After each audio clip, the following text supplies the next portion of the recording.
Good afternoon class. आज आपण vector product इथं बघणार आहोत. आपला मॅथमॅटिकल मेथड हा चॅप्टर सुरू आहे आणि त्याच्यामधले आपण बरेचसे पॉइंट बघून झालेले आहे. याच्या आधी आपण स्केलर प्रॉडक्ट पाहिलेला आहे आणि आता आपल्याला बघायचं आहे वेक्टर प्रॉडक्ट. तर त्याआधी आपण स्केलर प्रॉडक्ट मध्ये काय पाहिलं ते बघूयात आणि मग जाऊयात आपल्या वेक्टर प्रॉडक्ट कडे. ठीक आहे. स्केलर प्रॉडक्ट मध्ये आपण काय पाहिलं? We have the two vectors. If we have two vectors, दोन वेक्टर्स आहेत आपल्याकडे. ठीक आहे. For example force and displacement. Here आपण एक एक्झाम्पल घेतलेलं होतं आणि त्या एक्झाम्पल मध्ये काय पाहिलं होतं? तर एक ब्लॉक आहे. तो ब्लॉक प्लॅटफॉर्म वरती आपण डिस्प्लेस करतोय विथ सर्टन फोर्स. काहीतरी एक फोर्सने, दॅट इज दी ब्लॉक, ज्याचं वेट सर्टन आहे. आपण लक्षात घ्या mg एवढा फोर्स त्या ब्लॉक कडून सरफेस वरती ऍक्ट होतोय. तो आता आपण इथे लक्षात घेत नाहीये, पण आपण या ब्लॉकला या डायरेक्शन मध्ये F एवढा फोर्स अप्लाय करतोय. तर हा ब्लॉक इथपर्यंत शिफ्ट झाला. हा ब्लॉक इथपर्यंत शिफ्ट झाला म्हणजे इथून एवढा डिस्प्लेसमेंट झालेलं आहे. डिस्प्लेसमेंट या बॉडीचं इथून इथपर्यंत झालं तर तुम्हाला काय मिळालं? वर्क डन मिळालेलं आहे. That is F bar dot S बार. अशा पद्धतीने आपण स्केलर प्रॉडक्ट बघितला. म्हणजेच काय? दोन वेक्टरच्या मिळून तुम्हाला जर रिझल्टंट जी फिजिकल क्वांटिटी मिळणार आहे ती जर स्केलर असेल तर त्याला आपण म्हणतो स्केलर प्रॉडक्ट. आता इथं आपल्याकडे फोर्स आणि हे झालेलं डिस्प्लेसमेंट ह्या दोन्ही क्वांटिटी आहेत वेक्टर क्वांटिटी आणि याच्या थ्रू तुम्हाला जी क्वांटिटी मिळते, जी फिजिकल क्वांटिटी मिळणार आहे work done, that is the scalar quantity. म्हणजे दोन वेक्टरच्या गुणाकाराने तुम्हाला जर स्केलर क्वांटिटी मिळत असेल तर त्या प्रॉडक्टला आपण म्हटलो स्केलर प्रॉडक्ट किंवा त्यालाच आपण म्हटलो की डॉट प्रॉडक्ट. ठीक आहे. हा तो आपण पाहिला डॉट प्रॉडक्ट की ज्याचा फॉर्म्युला आपण लिहिलेला होता, that is P bar dot Q bar equal to PQ cos of theta. बरोबर आहे. दॅट इज डॉट प्रॉडक्ट म्हणजेच काय असणार आहे? Product of the magnitude of one vector and product of the magnitude of these two vector and the cosine of the angle between the two vectors. असा आपण हा cross product किंवा त्याला आपण म्हणतो dot product or the scalar product आपण याच्या आधीच्या लेक्चर मध्ये पाहिलाय. आता याच्याच एक्झॅक्टली उलट आपण इथं बघणार आहे वेक्टर प्रॉडक्ट. आजच्या लेक्चरचा आपला पॉइंट आहे वेक्टर प्रॉडक्ट. आता वेक्टर प्रॉडक्ट का म्हटलंय? या केसमध्ये आपण स्केलर प्रॉडक्ट का म्हटलो? कारण येणारी फिजिकल क्वांटिटी ही स्केलर येते. दोन वेक्टरच्या प्रॉडक्टने येणारी जी फिजिकल क्वांटिटी आहे ती काय होते? स्केलर असते. म्हणून आपण त्याला म्हटलं की स्केलर प्रॉडक्ट. मग या नावावरून आपल्याला काय कन्क्लुजन काढता येऊ शकतं का? वेक्टर प्रॉडक्ट म्हणतोय आपण म्हणजेच ज्या दोन वेक्टरच्या गुणाकाराने आपल्याला जी येणारी फिजिकल क्वांटिटी असेल ती वेक्टरच असायला हवी. वेक्टर जर येते तर अशा प्रॉडक्टला आपण म्हणणार आहोत वेक्टर प्रॉडक्ट.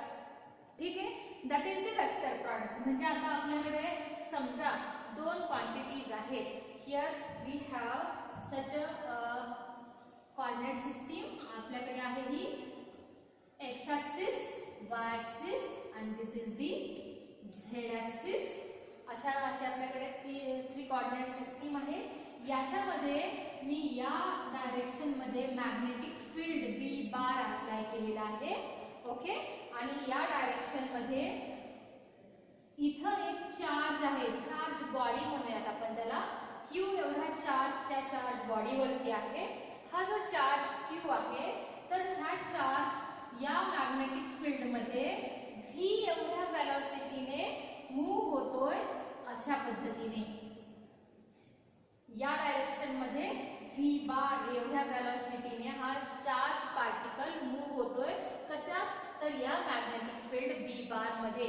त्यावेळी त्या चार्ज वरती, त्या चार्ज Q वरती जो की V एवढ्या वेलोसिटीने B बार या मॅग्नेटिक फील्ड मध्ये मूव्ह होतोय तर त्या चार्ज पार्टिकल वरती फोर्स ऍक्ट होणार आणि तो फोर्स या डायरेक्शन मध्ये तुम्हाला ऑब्झर्व होणार एफ बार. म्हणजे आता बघा, हा जो बी बार आहे आणि हा जो व्ही बार आहे, या दोन्हीही क्वांटिटी वेक्टर क्वांटिटी आहे. या दोघांच्या प्रॉडक्टने तुम्हाला एक फिजिकल क्वांटिटी मिळाली फोर्स, आणि ही फोर्स जी क्वांटिटी आहे ही फोर्स क्वांटिटी सुद्धा कशी आहे, वेक्टरच आहे. फोर्स क्वांटिटी सुद्धा कशी आहे, वेक्टर क्वांटिटी आहे. याचा अर्थ काय, दोन वेक्टर क्वांटिटीचा प्रॉडक्ट घेऊन जर येणारी फिजिकल क्वांटिटी ही सुद्धा वेक्टर येत असेल तर त्याला आपण म्हणतो vector product of two vector. दोन वेक्टरचा प्रॉडक्ट घेऊन येणारी क्वांटिटी सुद्धा काय असते, तुमची वेक्टर असते. याला आपण म्हणतो वेक्टर प्रॉडक्ट, किंवा त्यालाच आपण म्हणू शकतो क्रॉस प्रॉडक्ट. यालाच आपण काय म्हणू शकतो, क्रॉस प्रॉडक्ट सुद्धा म्हणू शकतो. ठीक आहे, हे एक एक्झाम्पल म्हणून मी तुम्हाला सांगितलं. मग हे ऍक्च्युली आपल्याला तो जो आपण क्रॉस प्रॉडक्ट किंवा त्यालाच आपण म्हणतो वेक्टर प्रॉडक्ट घेतोय, तर तो एक्झॅक्टली आपण कसा रिप्रेझेंट करणार, जो येणारा वेक्टर आहे म्हणजे जो येणारी जी फिजिकल क्वांटिटी आहे या प्रॉडक्ट थ्रू, तर त्याचं मॅग्नेट्यूड किती असू शकतं, त्याचं डायरेक्शन आपण कसं डिसाईड करणार, ह्या गोष्टी आपल्या इथं मॅटर करतात. हे आपल्याला माहिती असलं पाहिजे. तर मग आपण इथं पुढे जाऊया. हा पार्ट मी इथं रफ करते. Here we have two vectors. इथं आपण दोन वेक्टर लक्षात घेऊया. First is P bar. First vector आहे P बार हा, आणि सेकंड वेक्टर आपण इथे लक्षात घेऊया, हा आहे Q बार. असे दोन वेक्टर्स आपल्याकडे आहेत. ठीक आहे, ह्या दोन वेक्टरचा आपण घेतोय क्रॉस प्रॉडक्ट किंवा वेक्टर प्रॉडक्ट. आता हा वेक्टर प्रॉडक्ट लक्षात घेत असताना जो रिझल्टंट आपल्याला मिळणार आहे, म्हणजे त्या दोन्ही वेक्टर क्वांटिटी थ्रू जी जे तुम्हाला रिझल्टंट फिजिकल क्वांटिटी मिळेल, तिचं डायरेक्शन हे या दोन वेक्टरच्या प्लेनला परपेंडिक्युलर असेल. मग हे दोन वेक्टर कोणत्या प्लेन मध्ये आहेत, तर थोडक्यात आपण इथे लक्षात घेऊया, हे दोन वेक्टर या प्लेन मध्ये आहेत. हे दोन्ही वेक्टर थोडक्यात आपण इथे लक्षात घेऊया. ठीक आहे, हे दोन्ही वेक्टर कोणत्या प्लेन मध्ये आहेत, आता हे प्रॉपर आपल्याला इथे लक्षात येत नाहीये. ठीक आहे, हे दोन वेक्टर या प्लेन मध्ये आहेत असं आपण इथे कन्सिडर केलं, तर या प्लेनला परपेंडिक्युलर असणार आहे तुमची रिझल्टंट क्वांटिटी. जे या दोन वेक्टरच्या क्रॉस प्रॉडक्टने जो वेक्टर येईल तो तुमचा कसा असेल, या दोन वेक्टर ज्या प्लेन मध्ये असतील त्या प्लेनला परपेंडिक्युलर तुम्हाला येणारी फिजिकल क्वांटिटी असणार आहे. मग आता एक्झॅक्ट मग डायरेक्शन आपण कसं डिसाइड करणार, त्या वेक्टरचं येणारा जो वेक्टर आहे त्याचं डायरेक्शन आपण कसं डिसाइड करणार, कारण याला परपेंडिक्युलर एक तर हा सुद्धा होऊ शकतो, या दोन्हीला अशा पद्धतीने परपेंडिक्युलर हा सुद्धा होऊ शकतो, किंवा हा सुद्धा वेक्टर या दोन P बार आणि Q बारला परपेंडिक्युलर होऊ शकतो. बरोबर आहे. ठीक आहे, मग एक्झॅक्टली या दोन्हीच्या क्रॉस प्रॉडक्टने येणारा वेक्टर हा या डायरेक्शन मध्ये आहे की या डायरेक्शन मध्ये आहे, हे आपण कसं डिसाइड करणार, तर ते आपण डिसाइड करणार by using the right hand rule किंवा right hand screw rule. Screw रूलच्या मदतीने आपण त्या येणाऱ्या वेक्टरचा डायरेक्शन इथं डिसाइड करू शकतो. आणि ते कसं असेल, तर फॉर एक्झाम्पल आपण इथे लक्षात घेऊयात, हा तुमचा जो वेक्टर आहे, हे पहा, फॉर एक्झाम्पल आपण जो घेतलेला आहे हा P बार. ओके, आणि दुसरा आपण इथे लक्षात घेऊयात Q बार. हा आहे तुमचा Q बार आणि हा आहे तुमचा P बार वेक्टर, तर या दोघांचा डायरेक्शन कसं आहे, ठीक आहे. समजा आपण हे असं लक्षात घेतलं, म्हणजेच जर तुमचा curl finger P to Q अशा डायरेक्शन मध्ये असतील, P टू Q असं जर आपण लक्षात घेतोय, that is the right hand, हा आपला राईट हँड आहे, आणि हे जे आपले फिंगर आहेत कसे चालले ते असे, ठीक आहे, हे असे आहेत. P टू Q असं डायरेक्शन असेल तर तुमचा जो आउटस्ट्रेचेड थंब आहे तो कसा आहे, अपवर्ड डायरेक्शन मध्ये आहे, बरोबर आहे, अपवर्ड डायरेक्शन मध्ये आहे. तर या दोघांच्या क्रॉस प्रॉडक्टने जो तुम्हाला रिझल्टंट वेक्टर जो येणार आहे तर तो कसा असेल, अपवर्ड डायरेक्शन मध्ये अशा पद्धतीने तुम्हाला तो वेक्टर दिसेल, ठीक आहे. म्हणजेच या दोघांमध्ये जो स्मॉल अँगल होणार आहे तो कसा ट्रेस होईल, P टू Q असा ट्रेस होत असेल तर त्यावेळी तुमचा येणारा रिझल्टंट हा अपवर्ड डायरेक्शन मध्ये मिळेल, ठीक आहे. किंवा आपण अजून एक लक्षात घेऊया, हा तुमचा P वेक्टर आहे आणि हा तुमचा आहे Q वेक्टर, ठीक आहे.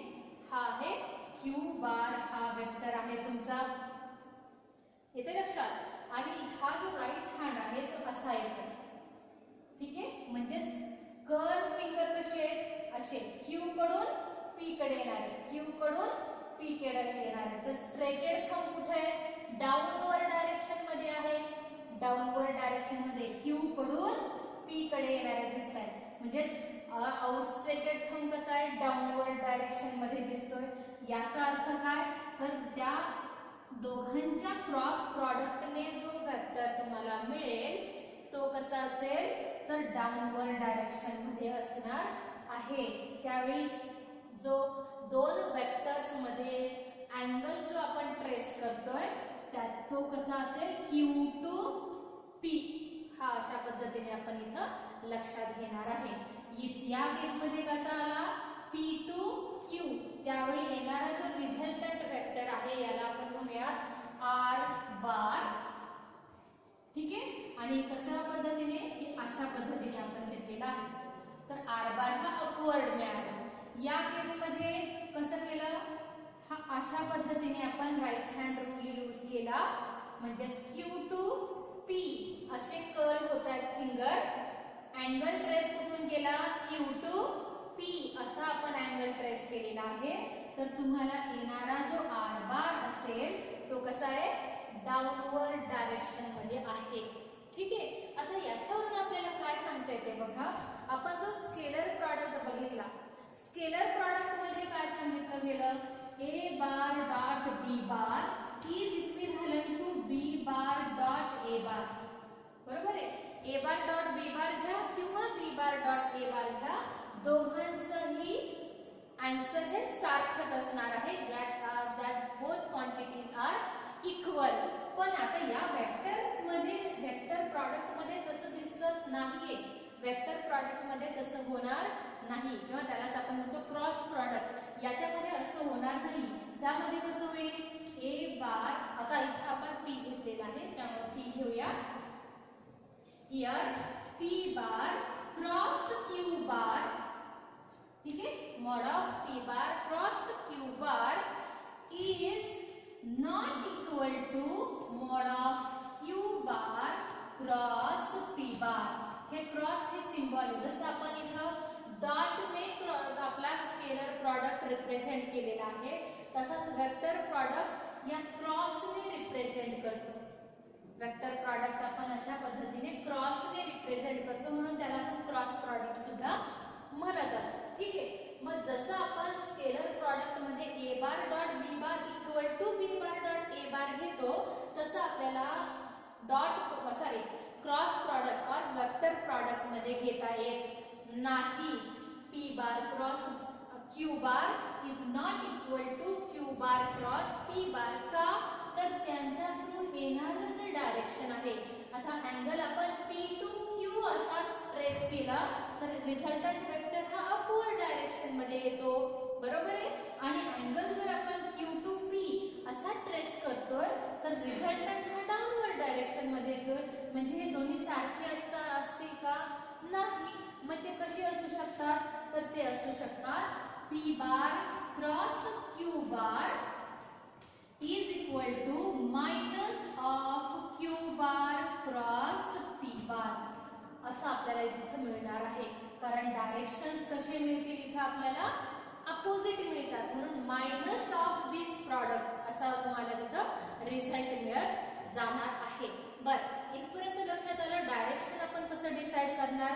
जर आपण दोन वेक्टरचा वेक्टर प्रॉडक्ट घेतोय तर तुम्हाला जो रिझल्टंट वेक्टर मिळेल त्या रिझल्टंट वेक्टरचं डायरेक्शन आपण बाय युजिंग दी स्क्रू रूल डिसाइड करतोय. स्क्रू रूल किंवा राईट हँड रूल. तर स्क्रू रूल काय हे तुम्हाला पुन्हा सांगते. राईट हँडचं लक्षात आलं, P टू Q म्हणजेच हा रिझल्टंट अपवर्ड डायरेक्शन मध्ये असेल, Q टू P तर डाऊनवर्ड डायरेक्शन मध्ये असेल. स्क्रू रूलचं काय असेल? आपल्याकडे एक स्क्रू आहे जो आपण गोल फिरवून फिट बसवतो ना, येते लक्षात? त्याचे थ्रेड्स कोणत्या डायरेक्शन मध्ये रोटेट होतात? जर आपण स्क्रू रोटेट करून ज्या डायरेक्शन मध्ये स्क्रू ऍडव्हान्स होत असेल त्या डायरेक्शन मध्ये तुमचा रिझल्टंट वेक्टर असणार आहे. ज्या डायरेक्शन मध्ये स्क्रू ऍडव्हान्स होईल, when we rotate the screw and the direction of screw advances, ज्या डायरेक्शन मध्ये तुमचा स्क्रू ऍडव्हान्स होईल, वरती जाईल, ते डायरेक्शन तुमचं रिझल्टंट वेक्टरचं असणार आहे. ओके, येते इथपर्यंत लक्षात? आता आपण काय करूया, याचं मॅग्निट्यूड आपण कसं डिसाइड करणार हे पाहूया. ठीक आहे, याचं मॅग्निट्यूड आपण डिसाइड करणार आणि त्या मॅग्निट्यूड वरून मग आपण वेक्टर प्रॉडक्टची डेफिनेशन सुद्धा नोट डाऊन करू शकतो. ठीक आहे, आता बघा मॅग्निट्यूड कसं डिसाइड करता येऊ शकतं. टू डिसाइड द मॅग्निट्यूड आपल्याला डिसाइड करायचं कशाचं? P bar cross Q बारचं. बरोबर आहे? P बार क्रॉस Q बार याचं आपल्याला इथं मॅग्निट्यूड डिसाइड करायचं आहे. कसं असेल तर बघा, आपण जे दोन वेक्टर घेतलेले होते ते मी पुन्हा इथं ड्रॉ करते. हा आहे तुमचा P बार. ओके, किंवा याला मी असं डायरेक्टली अशा पद्धतीने ड्रॉ करते. हा आहे P बार. ओके, त्यानंतर हा तुमचा जो दुसरा वेक्टर आहे हा आहे तुमचा Q बार. ओके, आणि त्याचबरोबर तुम्हाला रिझल्टंट हा असा मिळतोय. रिझल्टंट हा मिळतोय. आता हे 3 डायमेन्शन मध्ये लक्षात घ्यायचं. 3 डायमेन्शन मध्ये लक्षात घ्या. कसं ते सांगू शकतो आपण. हा तुमचा P बार आहे, हा तुमचा आहे P बार, हा असा आहे, आणि त्याला हा असा Q बार आहे. हा P बार आहे आणि त्याला हा असा Q बार आहे, आणि त्याला मिळालेला जो रिझल्टंट असेल तो कसा असेल? हा असा. ठीक आहे, रिझल्टंट हा असा असणार आहे. हे असं 3 डायमेन्शन मध्ये दिसतंय. ठीक आहे, हा तुमचा P बार आहे आणि हा जो आहे Q बार हा एका प्लेन मध्ये, हे दोन्ही कसे एका प्लेन वरतीच आहे. ठीक आहे, आणि हा तुमचा जो रिझल्टंट मिळतोय तो कसा आहे? त्याला अशा पद्धतीने परपेंडिक्युलर आहे. ओके, येते लक्षात तुमच्या? मग आता आपल्याला काढायचंय याचं मॅग्निट्यूड. हे मॅग्निट्यूड काढण्यासाठी मी काय करते, हा जो वेक्टर आहे कोणता? हा पहा, हा Q बार, याला मी रिझॉल्व करते. ठीक आहे, आता रिझॉल्व करत असताना आपण कसं करतो? रेक्टँग्युलर कंपोनेंट मध्ये त्याचं रिझोल्यूशन करणार आहे. आता ह्या Q बारचा रिझोल्यूशन हे आणि हे नाहीये. ठीक आहे, हा तुमचा एक रिझोल्यूशन वेक्टर असेल आणि त्याचबरोबर हा एक त्याचा परपेंडिक्युलर असणार आहे वेक्टर. म्हणजेच हा तुमचा असेल PQ bar Q cos of theta, आणि हा जो असणार आहे, मोठी थोडी डायग्राम काढते मी म्हणजे तुम्हाला दिसेल. हे पहा,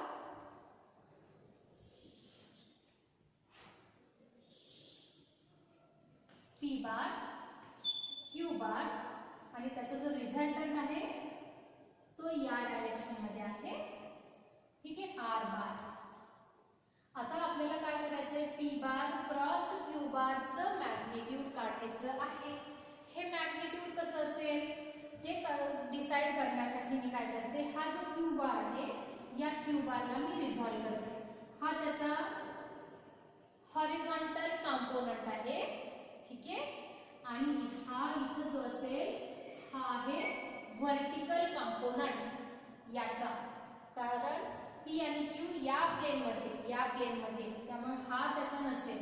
हे या प्लेनमध्ये असल्यामुळे त्याचा व्हर्टिकल आणि हॉरिझॉन्टल कंपोनंट सुद्धा या जो प्लेन असेल थोडक्यात मी असं लक्षात येते, या प्लेनवरती तुमच्या पी बार आणि क्यू बार आहे. त्यामुळे या क्यू बारचं रिझोल्यूशन सुद्धा याच प्लेनमध्ये असणार आहे. त्यामुळे हा त्याचा व्हर्टिकल कंपोनंट नसेल हे लक्षात घ्या.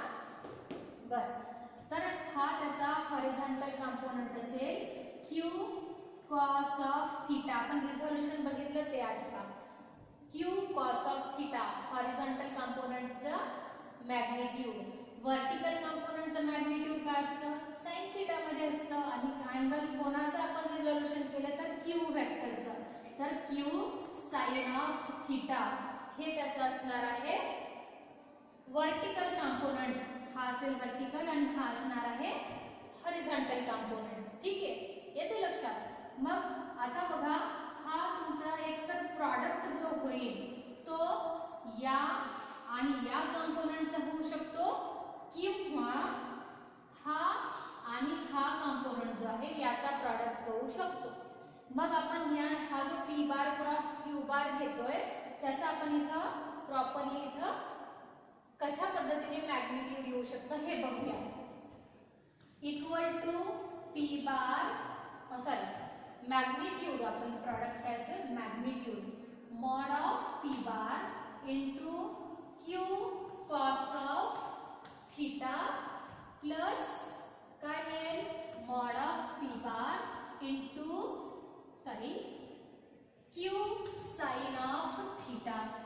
ठीक आहे, अशा पद्धतीने इथं आपल्याला ऑब्झर्वेशन मिळणार आहे. आता एक केस इथं लक्षात घ्यायची, जर दोन वेक्टर, हा एक वेक्टर आहे आणि हा दुसरा वेक्टर आहे, यांच्यामध्ये अँगल थीटा हा जर 0 असेल, ठीक आहे, हा जर 0 असेल तर पी बार क्रॉस क्यू बार हा असेल 0. दुसरी केस अशी आहे, दोन वेक्टर्स आहेत पी बार आणि हा आहे तुमचा क्यू बार, दोघांमध्ये अँगल होतोय 90 डिग्री, थीटा इज 90 डिग्री. तर तुम्हाला तिथं काय मिळेल, तर तिथं तुम्हाला व्हॅल्यू मिळणार आहे पी बार क्रॉस क्यू बार, काहीतरी तिथं मॅग्निट्यूड मिळेल, तिथं तुम्हाला मॅग्निट्यूड मिळणार आहे. ओके, तर मग आपण याचाच वापर पुढे करणार आहोत to find out the magnitude.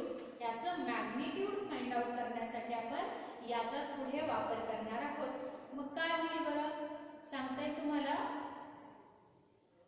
तर तुम्हाला याच्यावरून काय मिळेल हे पहा, P bar Q cos of theta, P bar Q cos of theta दोघंही सेम डायरेक्शन मध्ये आहेत. म्हणजेच काय होईल, ही पूर्ण टर्म होईल 0. मग राहणार फक्त काय, P bar mod of P bar into mod of Q bar sine of theta. बरोबर आहे. Means the product is as such p bar cross q bar equal to mod of p bar mod of q bar sin of theta. कारण तुमचा p bar आणि q sin theta यांच्यामध्ये 90 degree angle होतोय, so किंवा काहीतरी theta angle होतोय, त्यामुळे तिथं तुम्हाला 0 व्हॅल्यू मिळणार नाही, काहीतरी मॅग्निट्यूड मिळेल. सो तुमचं मॅग्निट्यूड क्रॉस प्रॉडक्टचं मॅग्निट्यूड जे असणार आहे ते याच्यावरून फाइंड आउट करता येऊ शकतं. सो या फॉर्म्युल्यावरून P bar cross Q bar equal to P bar Q bar sine of theta, यावरून आपण cross product the vector product जो आहे हा कसा डिफाइन करू शकतो? Vector product of two vector is the product of the magnitude of two vector and the sign of angle between the two vector. येते लक्षात? Cross product of two vector is the product of magnitude of two vector and sign of the angle between the two vector. That is our cross product और दी vector product. हा आपला असेल vector product. येते लक्षात तुमच्या? तर इथं आपण वेक्टर प्रॉडक्ट कशा पद्धतीने आपण करू शकतो हे बघितलेलं आहे आजच्या लेक्चरमध्ये. आता याच्या पुढच्या लेक्चरमध्ये आपण या वेक्टर प्रॉडक्टच्या काही कॅरेक्टरिस्टिक बघणार आहोत. हा वेक्टर प्रॉडक्ट तुम्हाला समजला असेल, काही डाउट्स असतील तर तुम्ही माझ्याशी कॉन्टॅक्ट करू शकता. ओके स्टुडंट, तर आपण आजच्या लेक्चरला इथं थांबूयात. Take care and